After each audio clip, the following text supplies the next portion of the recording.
Welcome back. This is Elite Business Live, coming to you live from London's Kensington, to wherever you may be joining us from. I'm Ollie Barrett, and I'm co-hosting throughout today.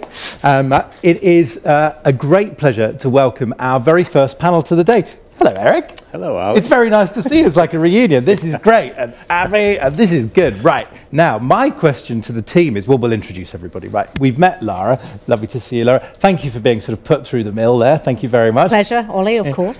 And absolutely brilliantly, we are joined by Yash Bhagnievsky. Good morning. Like, very good morning. Yash, can you hear me?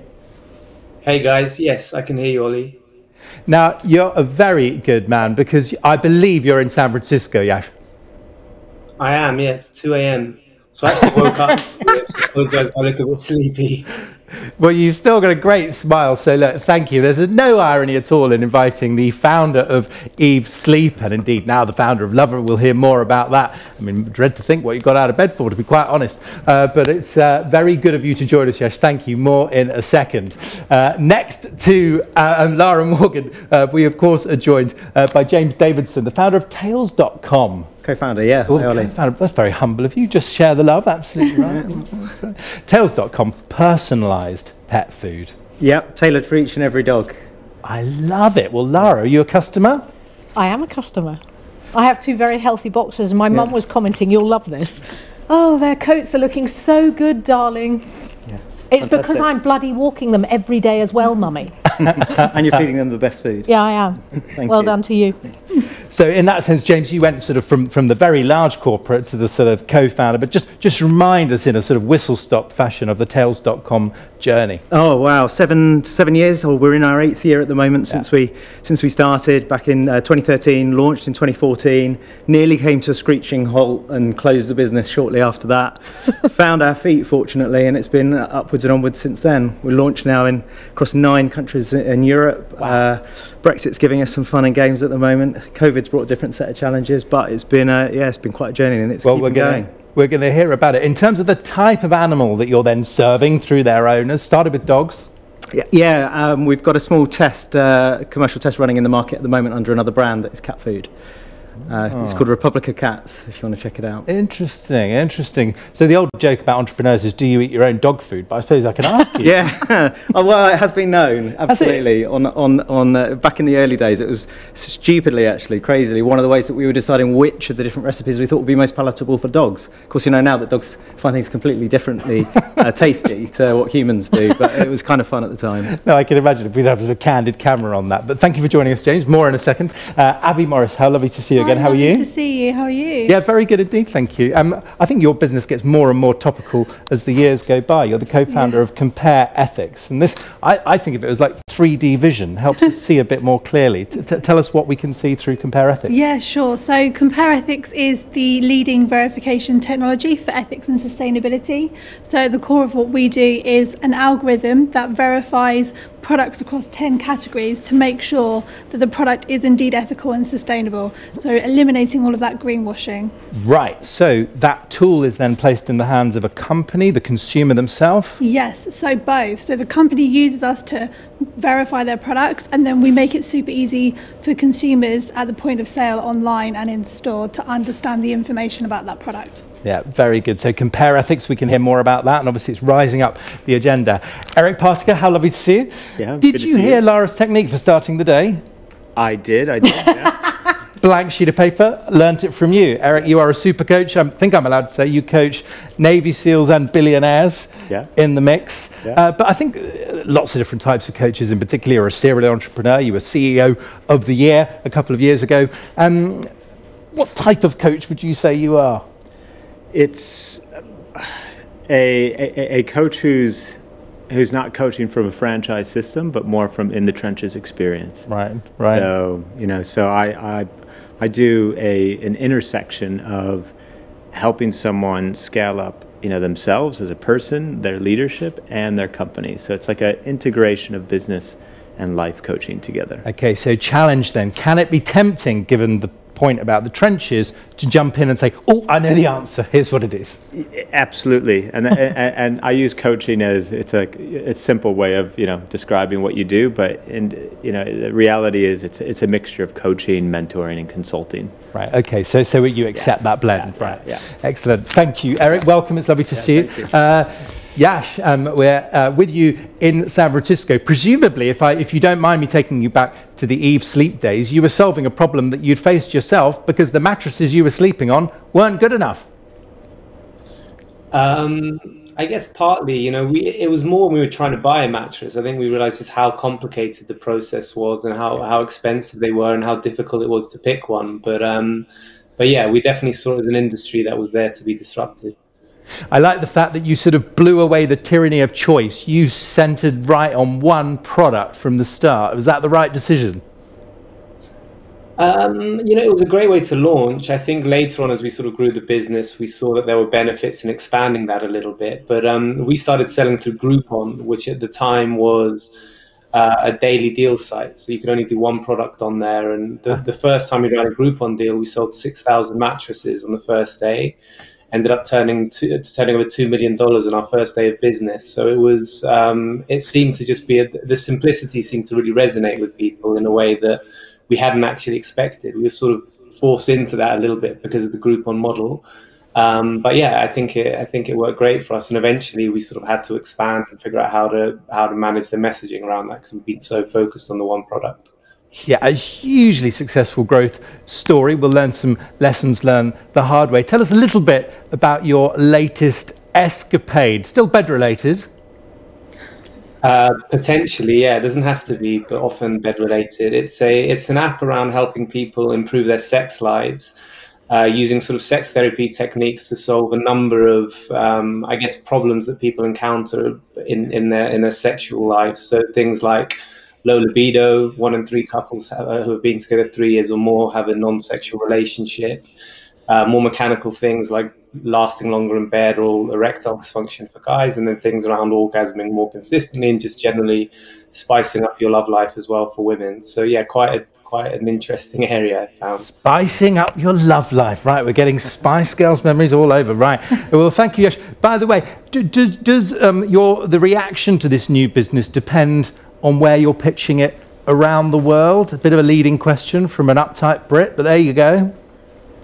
I've become remarkably comfortable talking about it, really. It's sort of something I can now talk with my parents about, around the dinner table, but it was definitely something I was quite shy about initially. But we've been going for about a year now and have been sort of working on it even a little bit longer than that. So I've just become quite sort of casual talking about it, I guess, and I forgot that we're talking in Britain now, so apologise if anyone's squealing. No, not at all. No. We're all very, very easy going up, Eric.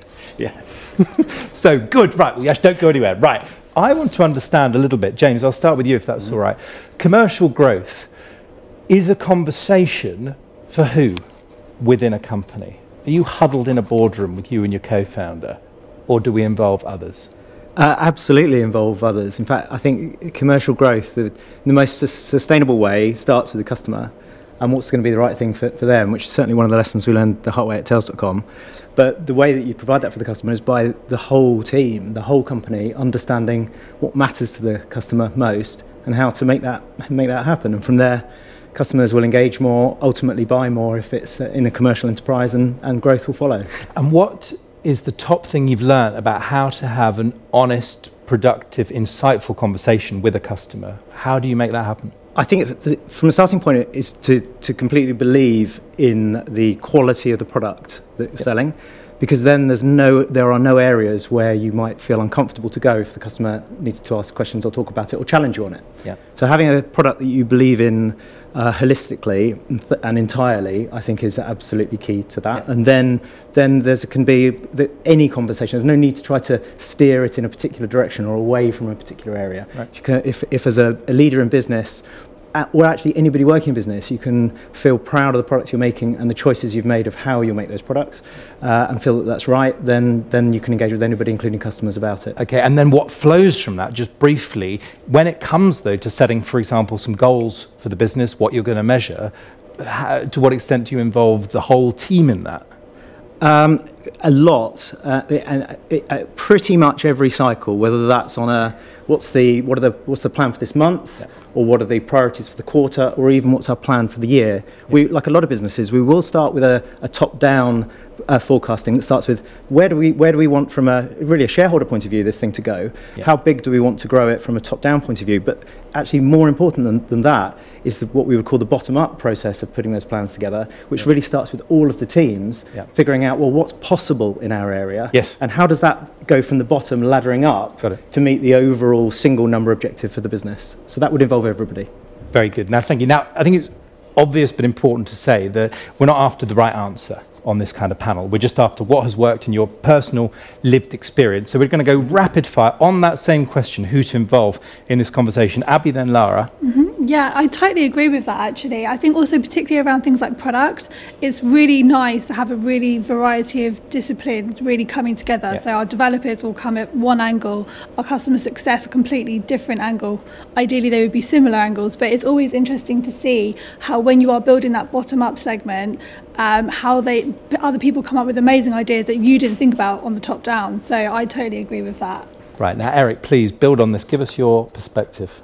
Absolutely, involving everyone, and that's where the magic happens. When you can get people, when you get a whole team in the room, and you can get them to take off their functional hats and just think more collaboratively, like what's the best solution here? What are the best goals to be working on? And engage in that healthy debate, that productive conflict that may even from the outside appear to be, a bit fighty at times. But that's how you arrive at the best decisions, the best goals, and also potentially shine a light on some traps or pitfalls. Right. So I guess it leads to this bigger question, Lara, of what we're measuring in the first place. Growth of what? There could be some red herrings in there, but what have tended to be your North Stars? If I understand the question, I mean, in product development, I actually think the point that we've missed that we all would agree, I guess, is the customer is going to dictate because the customer is the person that has the spend, right?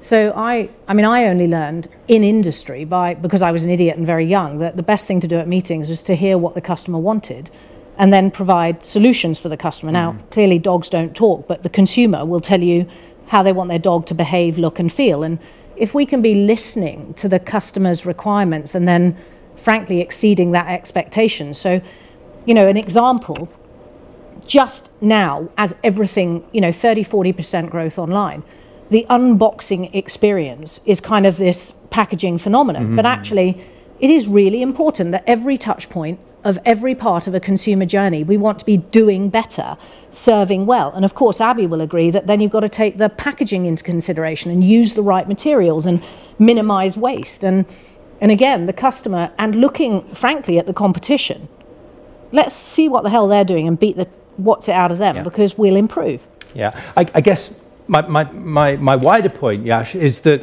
if you're sitting with your co-founders saying, we want to grow this company in the next 12 months, if I take you back to the Eve rocket ship, somebody said, but we'll grow what? Is it turnover? Is it profit? Is it headcount, number of customers? What did you have on the dashboard? And what are your reflections on what you were measuring?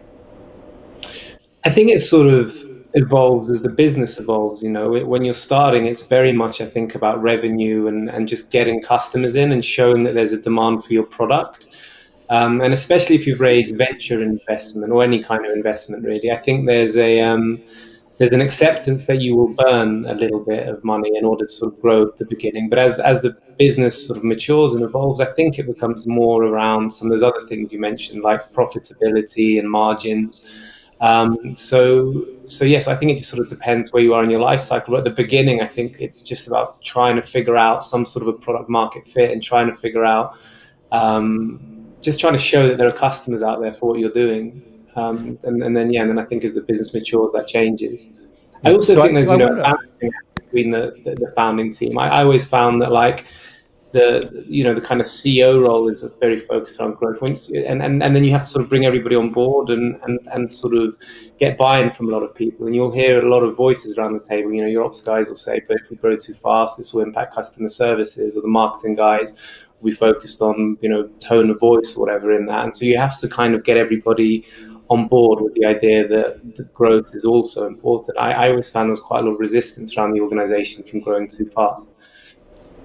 Yeah, no, that's a fascinating reflection. I mean, Abbie, before we get back to the trenches for some sort of war stories, as it were, there is a concern that we might be measuring some of the wrong things. And actually, there is such a thing as bad growth that ends up accidentally or certainly trashing the planet in various ways. I mean, to what extent does that resonate as a concern? 100%. But I think what's really interesting, particularly in the venture space now, but just in business more generally, is the alignment between a growth agenda with impact. They used to be so divorced from one another, and nowadays I think venture capital in particular, but business in general, aligning maybe purpose to profit. But really good companies really focus on that theory of change. How am I going to change society and the environment at the same time as of growing this entity? There's also new business models. So how can we reuse the product and take it back?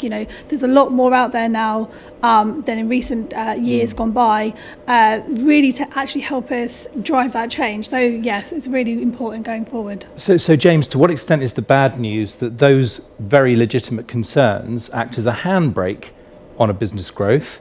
Or might they actually increase its growth and speed? I think it depends what the other challenges are that a business is facing in its growth.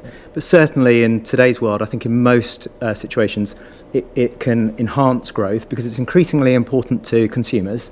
And consumers ultimately the ones who are buying the products that flow into the business to support the growth. So I think that's it's entirely possible to grow a commercially successful, profitable business in a way that's sustainable socially, economically, and socially and environmentally as well. Yeah. So let's have a couple of stories from your own personal experiences, because Lara, I guess somebody watching might think there are so many ways I could grow this business. I could sell more to my existing customers. I could come up with new product lines. I could go to different parts of the world. How do we navigate that? Or how have you navigated that? Give us an example that you learned the hard way. Yeah, I mean, I'm an idiot, so it took me 9 years to write a business plan. So everybody in the room can be better than that. And I didn't have any business training. And I was reading it in a book, and I was trying to be all things to all men, which is daft. So once I worked out that actually we were selling hotel products, and if we were going to sell branded ones, and we were watching the competition like Molton Brown, and if we specialized in a specific part of the hospitality trade and we stuck to our knitting of, let's say, being experts in 5-star supply, and then we worked out that there were some tactics that we could do within our range that ultimately blocked others from that supply because we became kind of a luxury one-stop shop, then actually the strategy enabled us to accelerate growth because we owned an original proposition and it was economically viable and it made it more profitable. That gave us more power. So I think you kind of hone it. I think Yaz was absolutely right. You evolve, and there isn't a business plan I have seen yet that goes from what it said it was going to be. I mean, you're laughing already, James, because we agree that delivers on that promise, and therefore the CEO has to be open-eared and listening to change. All right. Well, we'll come on to plans and planning, but Eric, a specific question for you. Annetta asks, how do you stay true to your core values in the midst of an entrepreneurial growth spurt? That's a great question, isn't it? So staying true to your core values even when you grow as a business. Well, I don't look at core values as being applicable during non-growth versus growth periods. They're always applicable. And the best way you insulate yourself from a departure from those values, a couple of things. So one, making sure that the people that you're adding to the team truly represent those values, that you're being mindful of attitudes or behaviors that are inconsistent with those values, and making sure that you're still calling them out, even though you're going through a heavy growth period. And then just making sure you're talking about them all the time. So talking about them in your team meetings, talking about them in your monthly, all company meetings, in your quarterly meetings. And then all of that, the caveat for all of that, though, is to recognize that where you're in a high growth period, things will get shaky, and things may, at times, cross the line or step over certain value boundaries. But as long as you can rebound and pull back and recognize when those missteps happen, then you're still okay. Right. So have there been times along the way, Yash, potentially one for you, where you've had to do the equivalent of slamming on the brakes or, you know, are these businesses runaway trains, you can't do such things? Yeah, no, there's absolutely times where we've had to do that. I mean, that can happen from bottlenecks on things like manufacturing or production. It can happen from just the feeling of like the organization is creaking a little bit, you know, bad reviews coming in or anything like that. So we've had to do it in the past. It's really difficult because you work so hard to kind of get that momentum in an organization, and then to kind of pull it back is, you know, there's something quite tough about that. But what, forgive me, Yash, we're talking euphemistically, which I've started, but what did that mean in practice that you had to do to change, to slow the thing down? I mean, for us, it would often be quite a big cultural shift because we were so fast growing. It could involve doing practical things in the background, like ramping up your manufacturing capacity. It could be hiring people. But like Eric said, I think really getting the right people in is so important in terms of culture and values, that you can't sort of express some of these things. So you have to kind of just take a breather, I guess, and also get comfortable pushing back on the outside to investors and other people that it might be better to slow down slightly. But that's something that was really difficult for me always, because I just loved the speed of it more than anything, I think. And so but that's a very honest, that's an honest confession.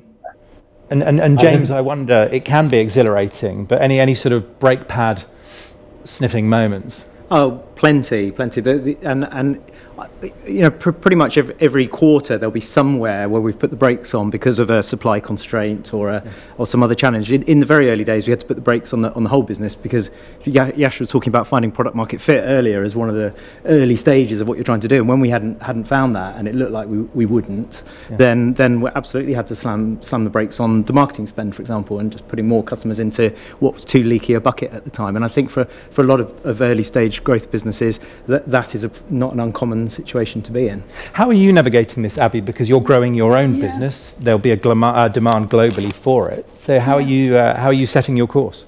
So we're just really going back to the customer. We're really led by the customer, and we're constantly validating, testing, and iterating. And we're testing. We're at the different stage of product market fit, and we're on that journey. So what we do day to day is just make sure that the customer is the center of every decision. So whilst we have that strategy, 50% of our time, development time, customer time, is dedicated to actually feeding in what overall our customers are telling us and iterating our product accordingly. I mean, we literally have deployed features just in the last few weeks that are really aligning just based on feedback. So we have to do that in order to get that momentum and grow really quickly. So what about the other take, everybody on this potentially? There's a lot of listening to customers going on, but to what extent are there times to inspire, to lead, to influence? Well, you know, if Henry Ford said if he would have asked customers what they wanted, they would have said a faster horse. So you can't always, you know, pin your product development to what customers want and what they voice. You know, the iPhone wouldn't have been created. We wouldn't have cars today. The Walkman wouldn't have been, you know, made by Sony in 1979. So I think you also need to have a vision, and sometimes, you know, feel confident that the market needs this, even if they don't voice it. Interesting. Right. Let's have a look for another question. I think it's good to go back to these biggest obstacle questions, actually, if we think about it. So who will, so this is a question for Lara specifically, and I'll be quite short on it, Lara, but the biggest obstacle you had in your business journey and how you overcame it. God, you can't, I mean, there is no such thing as the biggest obstacle. I mean, I just think that's, enterprise is about overcoming obstacles, or over, around, under, through, bombastic, challenging, get it done, you know, and we have to adapt, right? So, I mean, I guess to some extent constrained by finance because we grew fast, but actually now finance has changed and there is access to funds, and I think that's different. I mean, enterprise is relentless. There are going to be obstacles. You have to have the mindset to overcome, and then sometimes you have to have the grace to ask for help. Yeah, right. Really powerful. So on that, will you give me your very brief take, each of you, on the merit of plans versus planning? Because I do know that, James, a lot of business people will say, you know, business plans are for the birds. we show them to our investors and we quietly bin them. So let's just have your super pithy take, each of you, on this, and Lara won't be afraid to shake us up, but James. So Eisenhower is one of my favourite quotes. You know, it's not the plan that matters; it's the act of planning, and that for me is so true. And the other sort of maxim or around planning that I think is important, particularly financial plans, better to be roughly right than precisely wrong. Yay! Because it takes less time, but in trying to at least be roughly right, you notice things, you think of things, whether they're ideas or you sense obstacles around the corner that you can then have some idea of how you'll mitigate, so you can move faster when it does happen. Really powerful. Yash, what's your take? Plans and planning. I can imagine you not shooting from the hip, sir, but just saying, do you know what? We make this up as we go. We're on a mission. Don't bog me down. Not maybe as cavalier as that. I mean, I think it's a really healthy process to really plan out what your business is going to look like in the sort of coming future, and to really think about, you know, sort of put on paper what it is that's kind of in your head in terms of where it's going. So I think it's a helpful process, but I think also the reality is, especially early on, it's so unpredictable that you have to be quite nimble on your feet, I think. And I think one of the balances is how long do you stick with things, you know, and not just constantly just course correct versus sticking doing the wrong thing. I always find that quite a difficult balance as a founder, sort of giving things enough time, but also, you know, being nimble enough to change. So I don't know that I have a great answer, and I think it depends a lot on the business, and I think it depends how well your plan ends up being followed, which is there's a lot of luck in that, I think.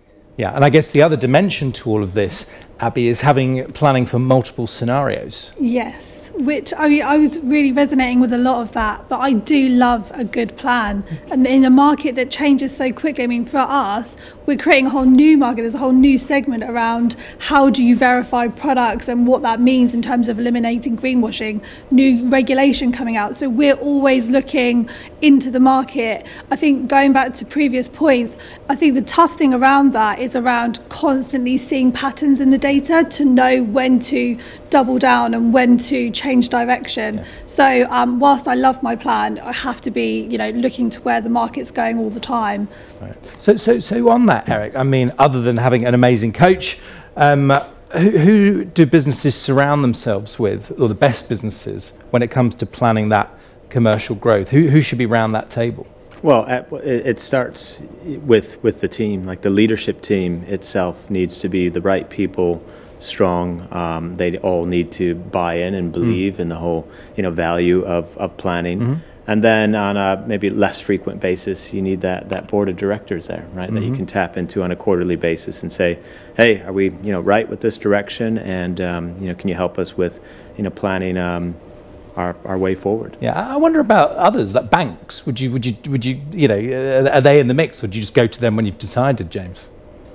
Well, banks definitely play an important role, or can do, in terms of how you finance it, which is one of the biggest challenges often in a business. But it's not something that we've relied on. We've had very supportive private investors throughout our growth, and I think if you're in a fortunate enough place to get private investors, they can be much more emotionally bought into the business than perhaps an institution like a bank. Yeah, and famously one of the co-founders of Innocent, investing in the business. Your top tip about getting that investor to put money into a business?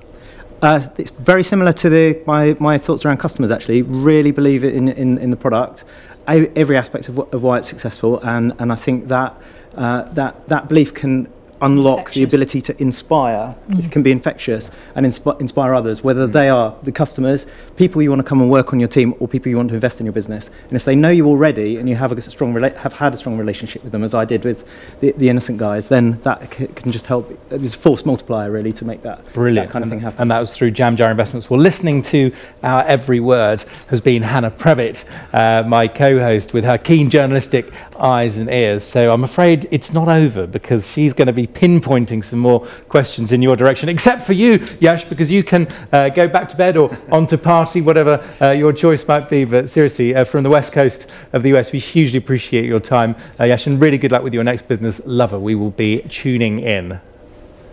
Thank you very much, guys. Yash, as he logs up, obviously talking of bottom-up techniques. And thank you also to all of you, to Lara, thank you to James, to Abbie, and to Eric as well. Good to get a chuckle out of you at the end there, Eric. Thank you very much indeed, and we will see you a bit later on your way to see Hannah as you all leave the stage. Thank you very much indeed. Thank you. Thank you. Right, so here we are. So commercial growth, plans versus planning. So back to that Eisenhower quote, plans are useless, but planning is essential.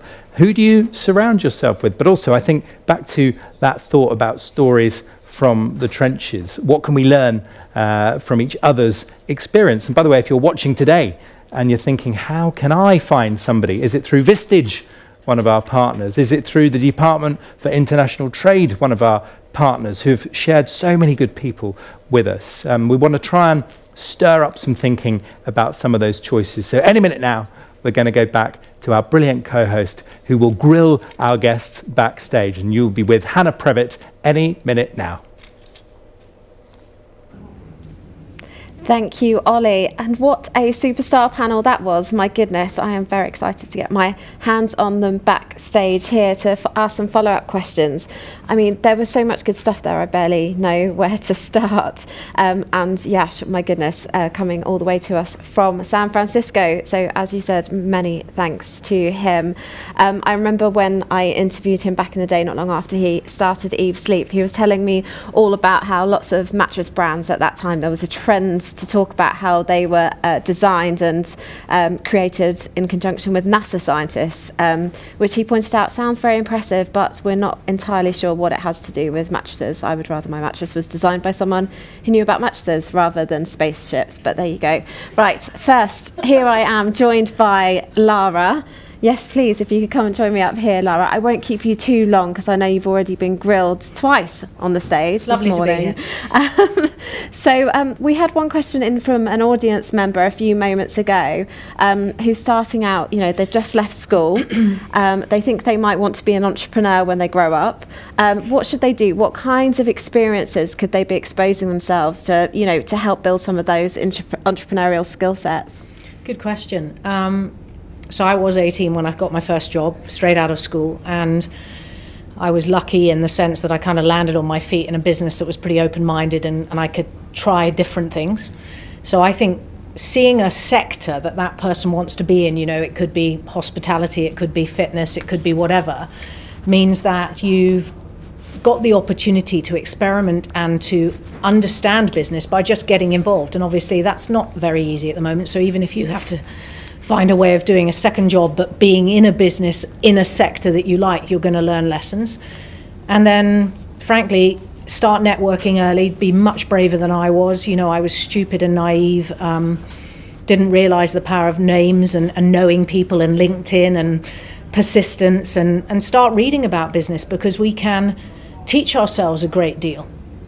And then start narrowing the field. I mean, you know, ultimately we're meant to become experts in the stuff we love doing, because actually if you love what you're doing every day, you're kind of happier, and that becomes infectious, and I think that breeds success. Mm-hmm. Really good point about kind of absorbing information, right, from all the various sources. So quickly, before you have to leave us, what are your top tips around kind of books to read, podcasts, you know, what are your kind of go-to sources? So I'm definitely The Rainmaker by Jeffrey Fox, which is learning to sell, because it doesn't matter what area of the business you're in, you will be selling something, either yourself to get a raise or a product to make a commission or earnings. And I definitely think then, you know, things like this, right? I was so scared of coming out and about age 23 and, you know, being surrounded by the suits and being minority. Sod that, right? Because actually then you own the stage if you're in the minority. So be braver, get out and about, listen and learn to experiences, ask people questions, and also aim high. So get your own mentors, learn from them, learn new. I kind of picked a mentor in a sector. I know nothing about everything, so I had to work my way through lots of skill sets, marketing and finance. And I'd kind of have the mentor and then move on from the mentor because I needed a new skill more urgently. And I think that is very powerful, not being alone, because enterprise is lonely, particularly in the startup, and we have to admit that. And therefore, also today, clubs like Supper Club or Founders Forum or a multiple of Prince's Trust, you know, for the startup phase, don't be alone. Mm-hmm.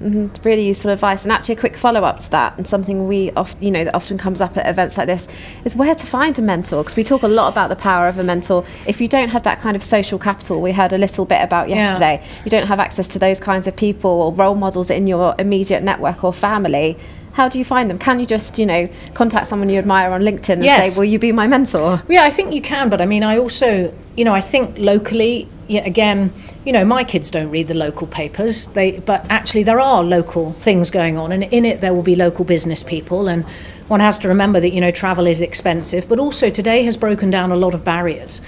And I live and die by, you don't ask, you don't get.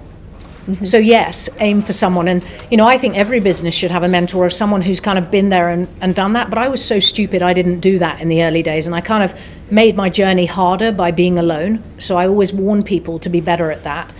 And yeah, I think just keep asking. I mean, go to the local college network, they will know local business people. Go to, if there's a massive car showroom and you want to be in the car industry, find out who owns that, and then be really polite and start begging, and learn persistency and learn to deal with rejection, because you're going to be told no. So maybe pick the lesser car place, practice there, because you might be, and then aim higher, right? Don't aim lower, right? And so get a bit of practice in, and yes, you will take no for an answer, but in the end, somebody will help, because actually, I think there's an enormous amount of enterprise, grey-haired ability that will pay back, because we got given chances. I certainly will do that. I'm currently employing 6 people on Kickstarter, because we've got to give young people jobs. Well, let's not open that can of worms, because we need to move on to James in just a second. But I think really important, that kind of being inquisitive, being constantly inquisitive and learning wherever you are on your entrepreneurial journey. But also get your hands dirty, Hannah. We don't have the choice at the moment. Get a job. Get your hands dirty. I've done 7-Eleven, I've done McDonald's. I can still remember to give you the ingredients of what's in a Big Mac in less than a minute, but these are skills for life.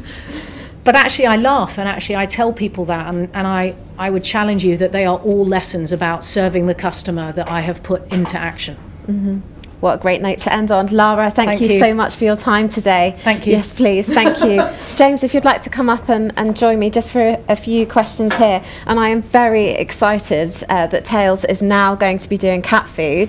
I've been waiting a while for this. My cats will be very excited indeed. Last time we spoke, you were just doing dog food, when I interviewed you for a piece in the Times, I think, all about the kind of trends for gourmet kind of pet foods and pet tech. So kind of smart watches, and maybe not smart watches, but the exercise meters and pedometers for cats. Get those for your pets now as well. I know, it's incredible, isn't it? So I'd like to learn a bit more about your journey, because you alluded to it on stage and we didn't have time to look at it too much there, but you mentioned that you nearly went bust in the early days. Can I just pry a little bit deeper? What happened? Yeah, well, we've nearly gone bust a few times actually, but at least a couple of times. What happened in the early days is we got on that journey of trying to build a product for market, and it's a very special time actually before you've gone live and actually got real customers. And one of the more experienced co-founders used to say, "Look, enjoy this. This is when we've got real customers, it'll be so much harder."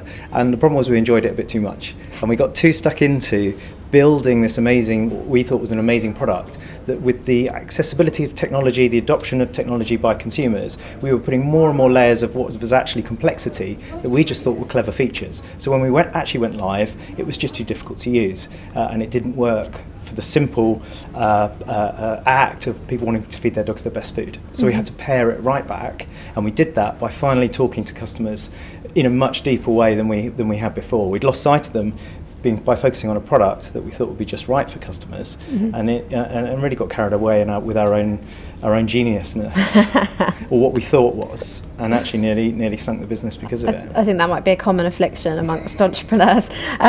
So give us an idea of the scale of the business now. You're doing extraordinarily well, aren't you? Oh wow, yeah, we've got well over 200,000 customers on a monthly subscription. We're trading in 9 countries across Europe.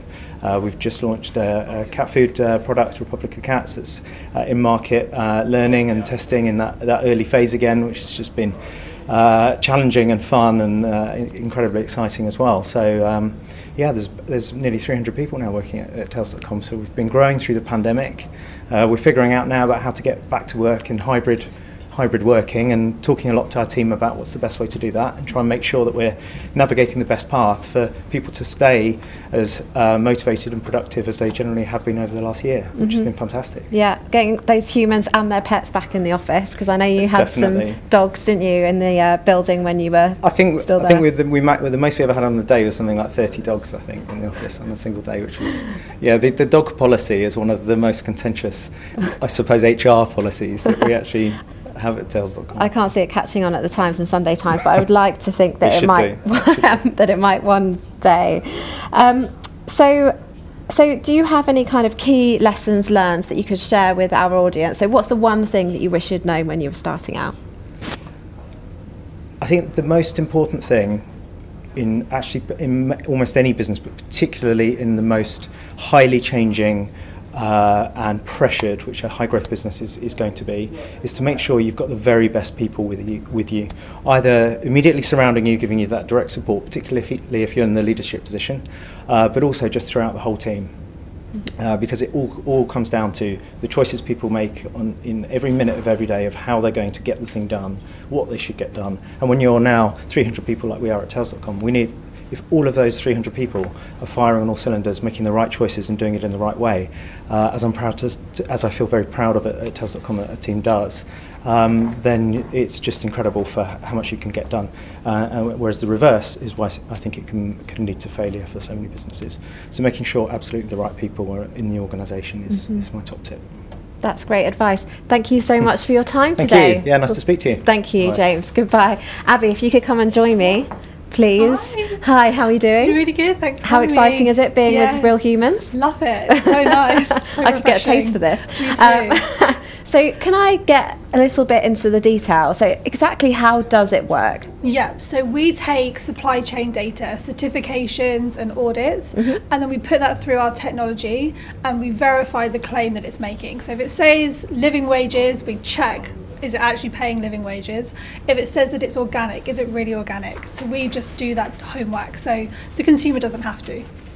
It's such an incredible idea. It's one of those, kind of classic entrepreneurial ideas, like why has nobody done this already?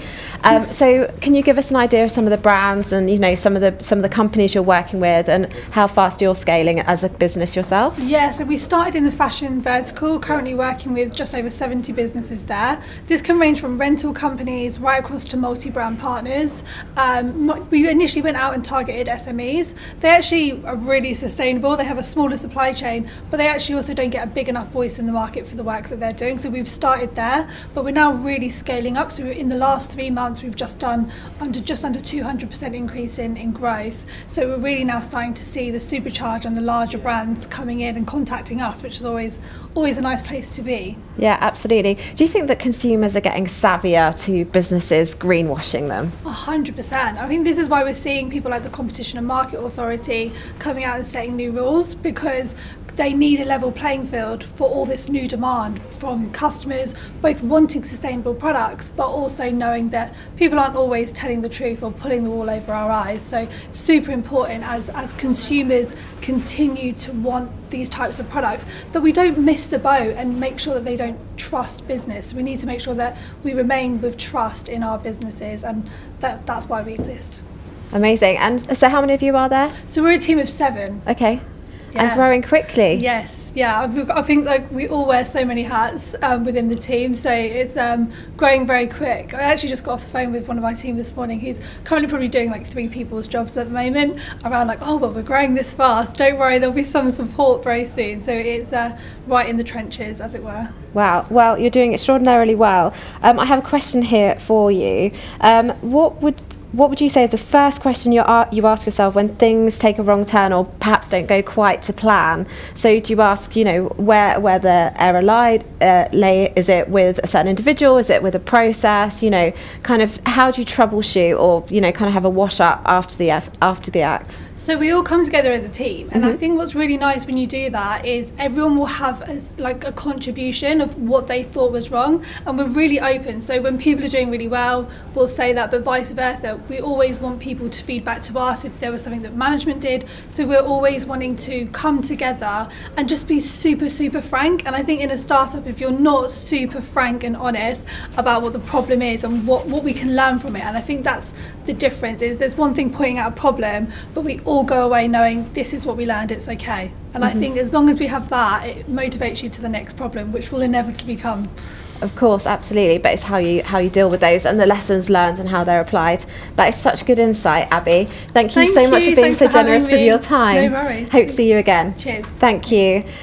Eric, last but not least, how are you? Yeah, very good. How are you? I am very good. So I am really interested in hearing from you. I don't want to, distribute your trade secrets, Eric, but I've heard brilliant things about your coaching and the personal development you're doing. Obviously, you're also a long-time contributor to Elite Business itself. Can you just give us a flavour of how you work with clients to, make sure that they're the very best versions of themselves? Yeah, well, so the clients, they're all CEOs of businesses generally between, say, 2 and 10 million in revenue. They're typically veteran CEOs. And it starts all in the mindset, right? It really starts with, I have this thing about a professional versus an amateur mindset. So amateurs go about life thinking that the equation is feeling generates action, whereas professionals know that it's action generates feeling. And there's a very important distinction there, because when you really embrace that, you don't need to no longer feel like doing things in the course of your day. You can just get started knowing that the action itself will generate the feelings that you seek, and that will give you the momentum to carry through. So that's one of the important things I start with, is making sure that the mind is right. That's incredibly freeing, probably, for a lot of people. Right? Yeah, because a lot of people, everyone will get frustrated, right, with their own performance, and I might ask a CEO, how's that particular project going, and I wait for that first moment when they say, well, not well, and well, why haven't you gotten around to it? Well, I just didn't feel up to it, and then I pounce in. Well, what does that have to do with it, right? You just got to take action. Just choose to start on whatever that is, and the feelings will come, right? And what about mindset itself? Is this something that we can choose? Can we choose to be happy? Can we choose to be, really focused? I feel like lots of us let outside factors influence, how we're feeling on a particular day, and that might therefore impact our performance. Yeah, absolutely. But aside from, happiness is a choice and all of that, it's quite mainstream. One of the things that I teach as well is anti-fragility. So let's say a person's fragile. They take a few hits, they're going to break. Robust, few more hits, but eventually they'll break. Resilient, they take some hits and they return to where they were. What you really want to be is anti-fragile, whereby the more hits you take, the stronger you become. And when you get that in your head, then you realize that stress actually builds strength. So you don't stress yourself out by trying to pursue a stress-free life. Instead, you embrace all those challenges, adversities, and moments throughout the day as nothing more than like little weights being presented to you, in the gym of life, and you got to step into them and build your strength. I love that, weights in the gym of life. I'm going to use that one in future. So there's a question here, how important is routine for entrepreneurs? And I think that's interesting because, as a number of the speakers have said, they wear so many different hats. No day is the same. I'm sure you hear this time and time again from your clients. So do they have to build a routine around some of the things they can do, in terms of exercising, eating well, always perhaps, spending time with their children in the morning? How important is that to kind of the mythical work-life balance? Oh, it's hugely important. I mean, one of the things that entrepreneurs struggle with is operating at a high level within a relatively structureless environment. There's 3 routines that I always really focus on. So evening routine, get to bed on time such that you get 8 hours of sleep. Morning routine, start your day trying to be creative rather than reactive. Don't start in social media. Don't start browsing the news. Start your day doing some kind of creative output. And then during the course of your workday, as you're working on things, single task. Don't jump around from one thing to the next. Work on one thing at a time, and schedule what you work on with yourself as appointments with yourself as you would an appointment with someone else. This is just such good practical stuff. I hope people have got a notepad and pen out. Lara, right at the beginning of her keynote earlier, was talking about, there have been some silver linings of the pandemic. She mentioned, watching fathers taking their children to school this morning when she was driving here to join us at this event. So what will you take from the pandemic that perhaps you didn't do before, that you didn't have time to do, etc., that you will, build into your days going forwards? Well, one thing in particular is I've developed a much stronger bond with my 7-year-old son than I had before the pandemic. And that's just because I've been around so much more. And it's made me really appreciate that family time more so than I did, in the past, to be frank. And so even coming out of this, there are some practices in terms of how often, for example, I go and do external meetings versus just meet online that I'll hold on to so that I can retain that deeper presence and connection that I've developed with my family. Amazing. Thank you, and I think that's been a key lesson for many of us. Eric, it's been great to see you again. Thank you. Take care. Thank you so much for those reflections.